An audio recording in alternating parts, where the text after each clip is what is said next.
All right. Well, once again, it's a blessing to be able to preach here, but this is not my comfort zone as far as when it comes to sharing the gospel. I do that in a lot of different ways, and it's usually not in front of a bunch of people because it's just not my comfort zone, like I said. But when Pastor Dan asked me to preach on Joseph and forgiveness, that's one of my favorite stories, and so I figured if it's something that I can get on board with, I probably won't do too poorly. So I want to start this morning kind of putting it on to you guys. Ken probably has the PowerPoint queued up, but I want you to do something for me. It's probably more for you. I want you to think of somebody in your life right now that you need to forgive or needs forgiveness. And maybe it's somebody that's wronged you in the past. Maybe it's something that's going on right now. Maybe it's somebody that's wronged a family member, somebody close to you. But think of somebody that you need to forgive right now. And keep these people in mind, or this person in mind, this morning as we talk, and we'll come back to them. But now I'm going to give you some extreme examples. These are people that you probably will recognize right away when you see them on the PowerPoint. Maybe just call out the names. I don't know if that's probably the best thing, but call out the names just to make sure I got good pictures here. Hitler,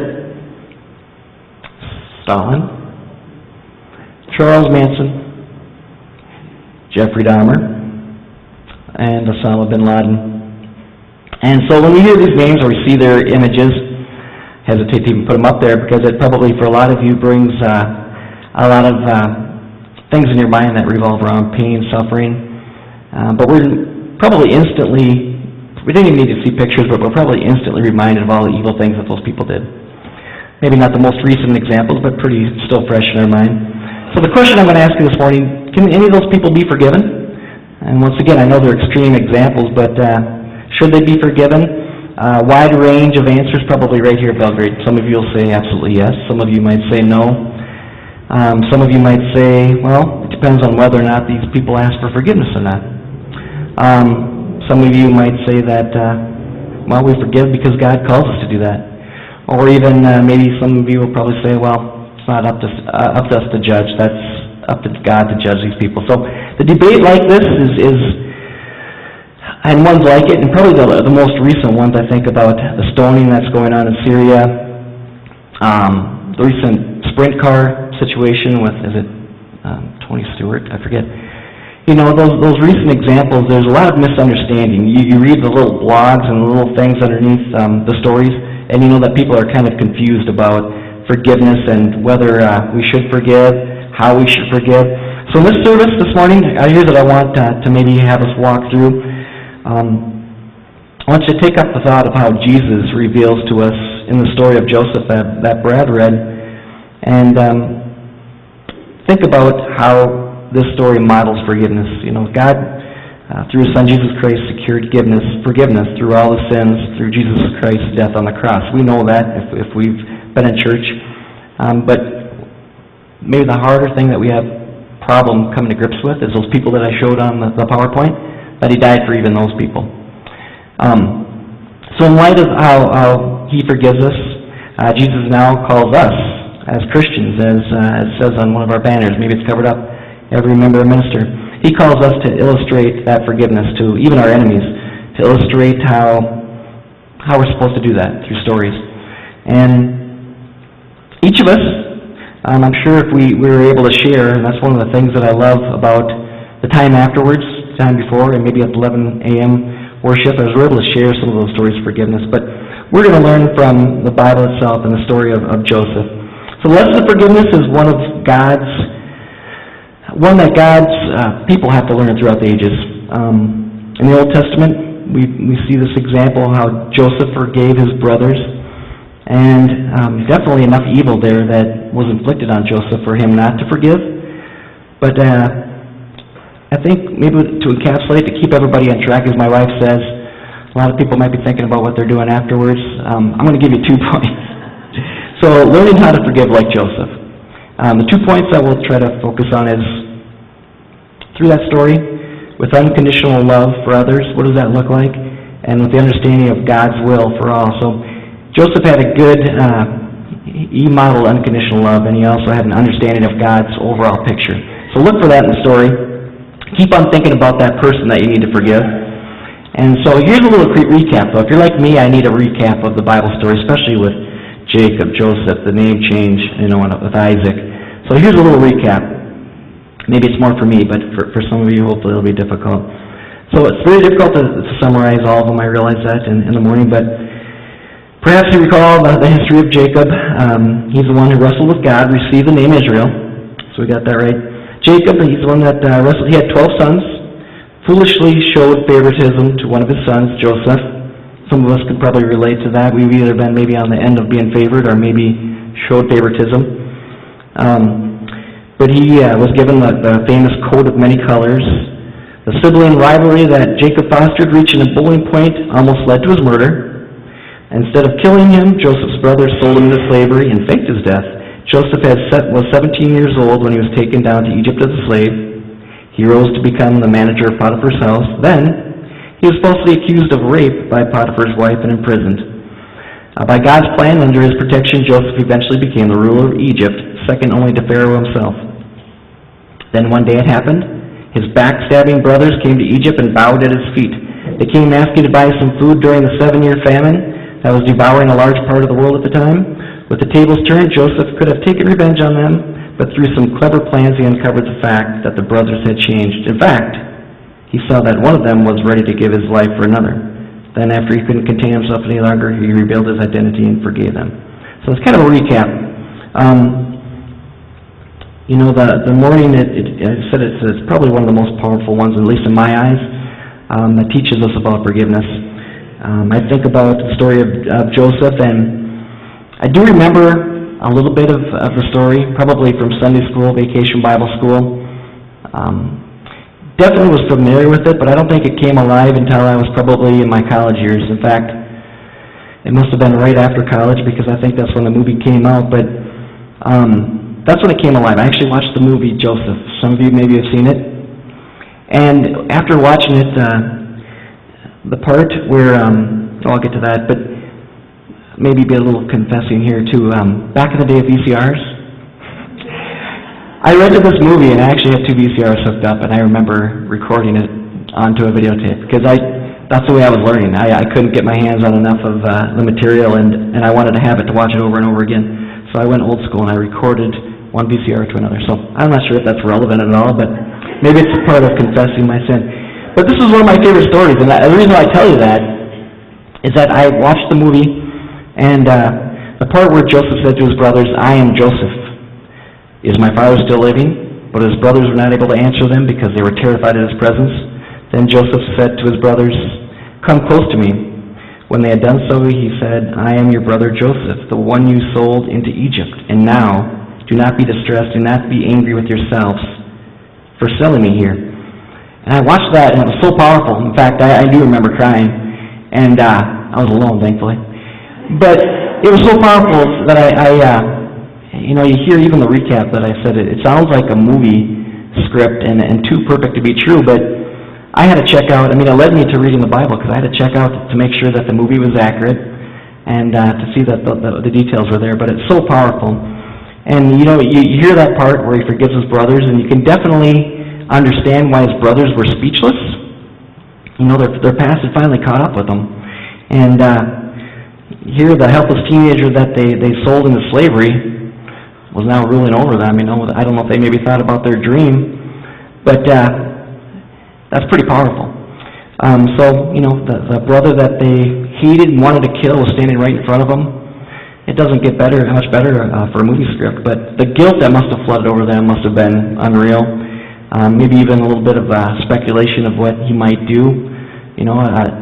In the movie world, they might take this plot and have Joseph kind of going around with a sword and grazing across their necks, and it might have been a different outcome if Hollywood would have wrote this. But Joseph does kind of the unnatural thing of forgiving, because that's definitely unnatural. His reaction doesn't make any sense.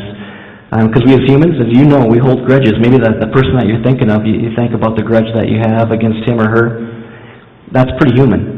And so he does the unnatural thing, and The point that I probably want to make is the actions that Joseph does. He calls his brothers close to him. And with his body language, he showed that he'd forgiven them. It wasn't just through his words. He showed that he'd forgiven them by embracing them. Again, another powerful symbol rather than just words. Part that probably was confusing, and I'm sure it's confusing to a lot of others, is if Joseph forgave him, why did he have to identify their sin against him if he'd already forgiven him? I struggle with that. Why did he need to point it out? Why did he say, I am your brother Joseph, the one you sold into Egypt? And if you look at that, you know that he wasn't rubbing his brother's nose into their sin. It was probably not, I know for a fact, it wasn't intended to make him feel guilty, but I think he took the initiative to forgive them, maybe, reminding them of why he could have been unforgiving. But he offered his forgiveness even for his tongue-tied brothers, and he reassured them by holding them.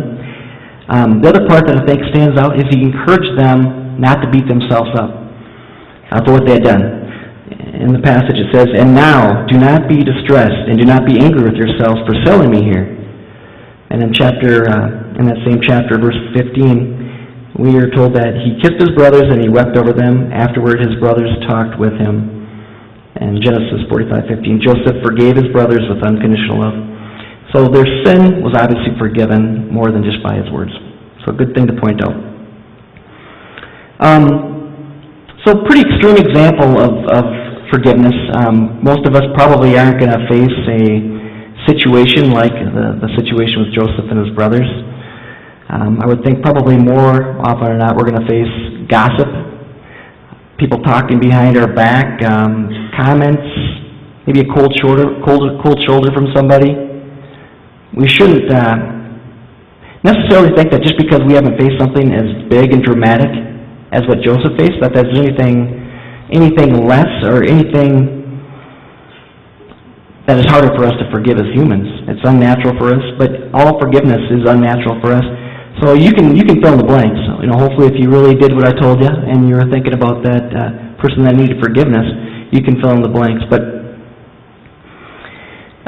let's learn a little bit more about how Joseph forgave his brothers. We know that he showed compassion.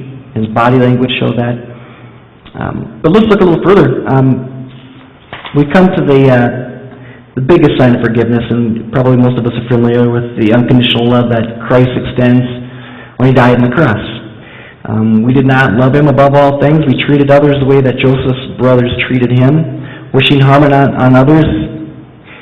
Yet without any strings attached, God has declared us forgiven and our sins forgotten. They have been taken away from us as far as the east is to the west. And what God did for us is agape love. It's a big fancy word that I shared when I got to do the marriage ceremony for my sister-in-law. But agape love is that unconditional love, and God shows us that. He models that.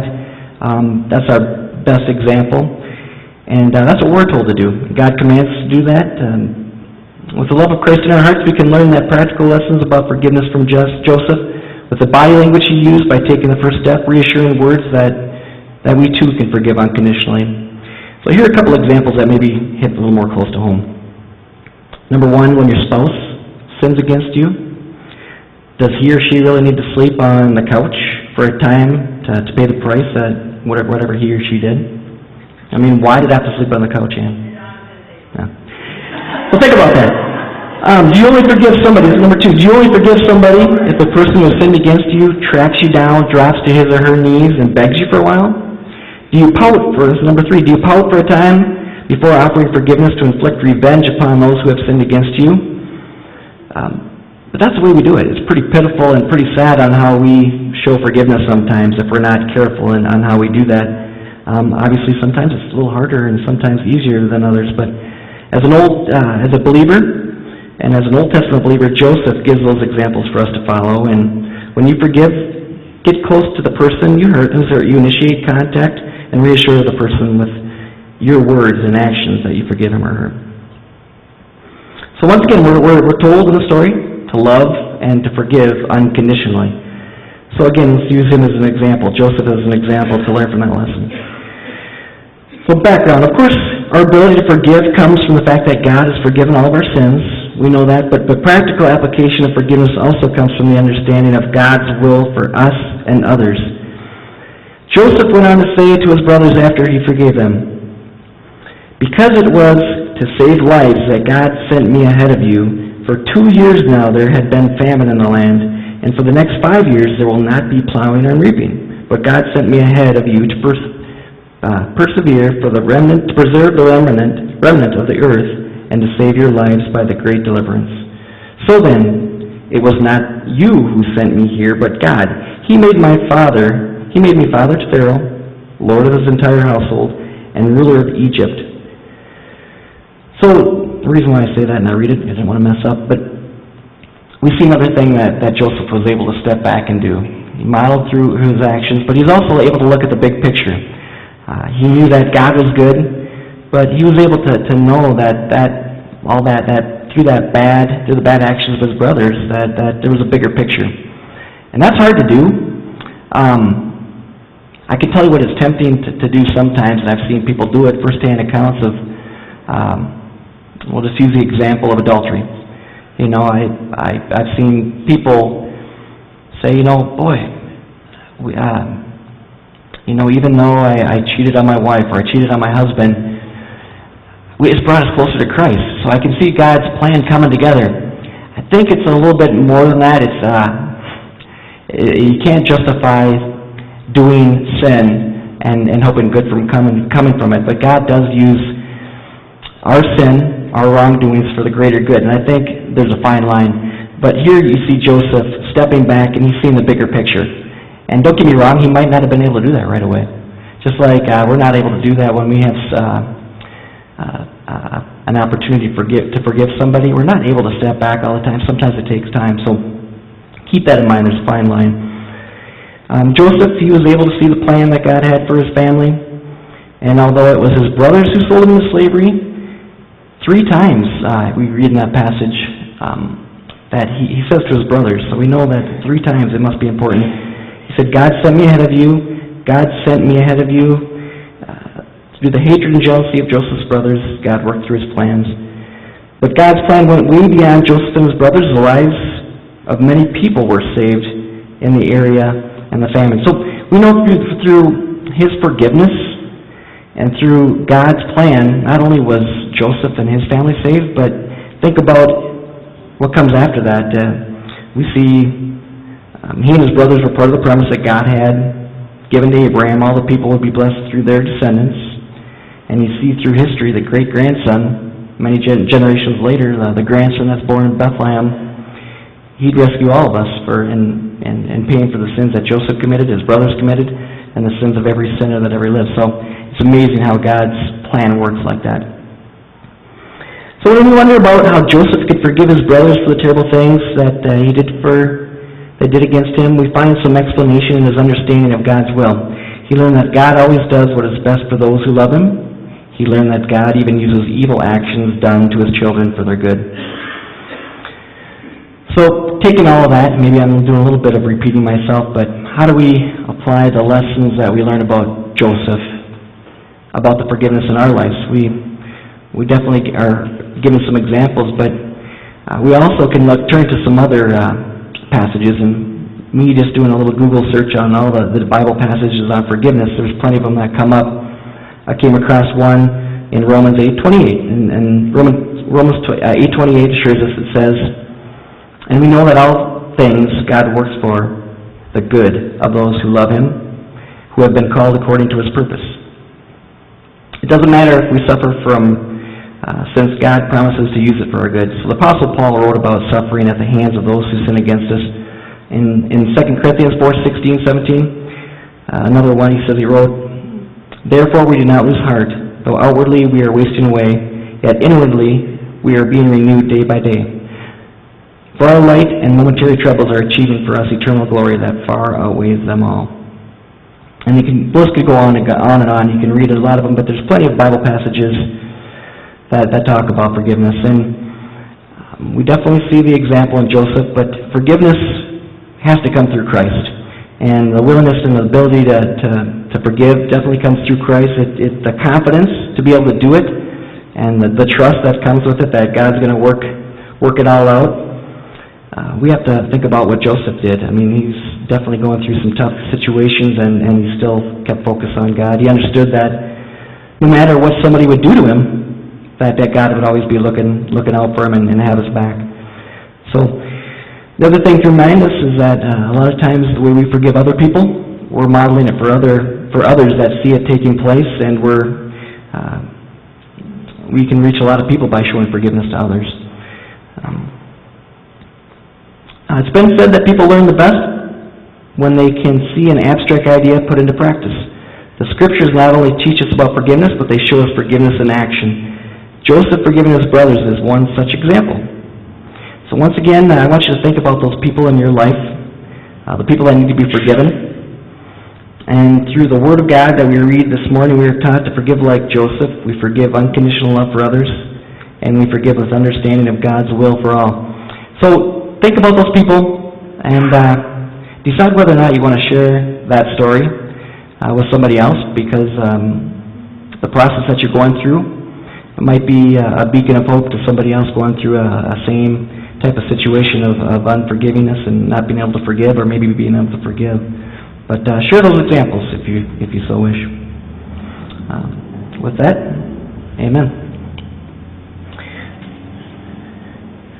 We'll now accept your tithes and offerings.